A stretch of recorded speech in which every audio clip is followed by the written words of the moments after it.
Messieurs, dames, bonsoir et bienvenue pour ce résumé des informations pour ce mardi le 2 décembre 2025. Mukesh Valabji et son épouse Laura Valabji ont été libérés sous caution cet après-midi. Cela faisait 4 ans qu'ils étaient en détention provisoire dans une affaire de possession d'armes et de terrorisme.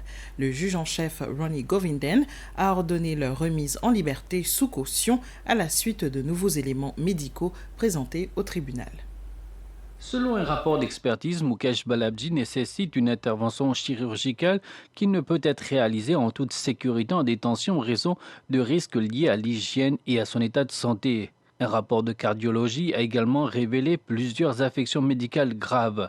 Sur la base de ces nouveaux éléments, le juge en chef a estimé que cela constitue un changement majeur dans sa situation et qu'une libération sous caution est nécessaire pour permettre à Mukesh de recevoir un traitement urgent. Le juge en chef a par ailleurs estimé qu'il serait injuste de maintenir Laura Valabji en détention provisoire étant donné que tous les autres co-accusés ont déjà obtenu la liberté sous caution. Les deux accusés ont été libérés sous conditions strictes, notamment la remise de leurs documents de voyage, une obligation de se présenter chaque semaine à la police et l'interdiction de quitter le territoire des Seychelles. Un autre accusé, Leslie Benoîton, a également été libéré sous caution le mois dernier. Les différents accusés n'en ont pas fini avec la justice puisque le procès reprendra au début de l'année prochaine.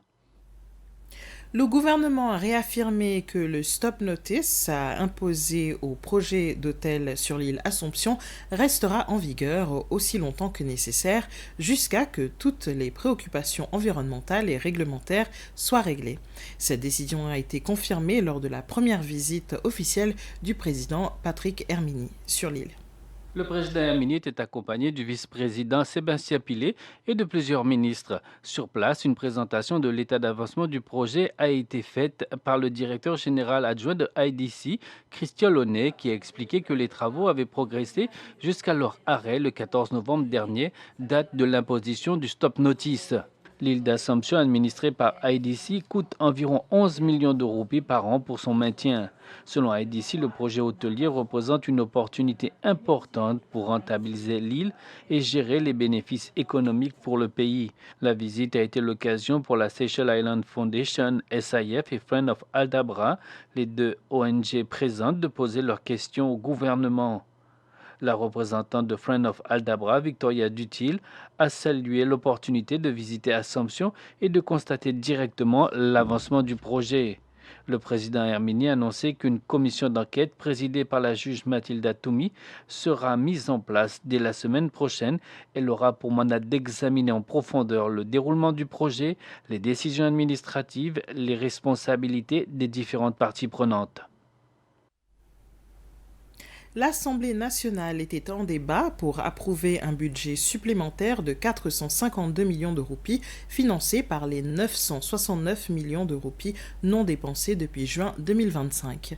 Présentant le budget, la chef de la majorité parlementaire, Sylvane Lemiel, a expliqué que ces fonds serviront à financer des projets et des services initiés sous l'administration précédente. Madame Lemiel a souligné que le bilan de mi-année établi par le ministre Pierre Laporte a révélé des performances économiques meilleures que prévues, avec un excédent budgétaire de 692 millions de roupies au lieu des 6 millions projetés et un ratio dette-PIB ramené à 55,2%. Elle a affirmé que cela témoignait de la viabilité financière du gouvernement. Malgré ces points positifs, la chef de la majorité parlementaire a exprimé certaines inquiétudes. Plusieurs projets prévus pour 2025 ne se sont pas concrétisés et doivent être réorientés en fonction de la conjoncture économique actuelle. Et pour finir, le vice-président de l'Assemblée nationale, M. Egbert Aglaé, a déclaré que l'Assemblée allait réexaminer la procédure relative aux questions d'intérêt public, PNQ, conformément à l'article 35. Cette décision est motivée par le refus du chef de l'opposition à l'Assemblée nationale, M. Bernard Georges, de présenter une PNQ qu'il avait envoyée la veille au matin et qui, selon lui, portait sur une question nationale urgente.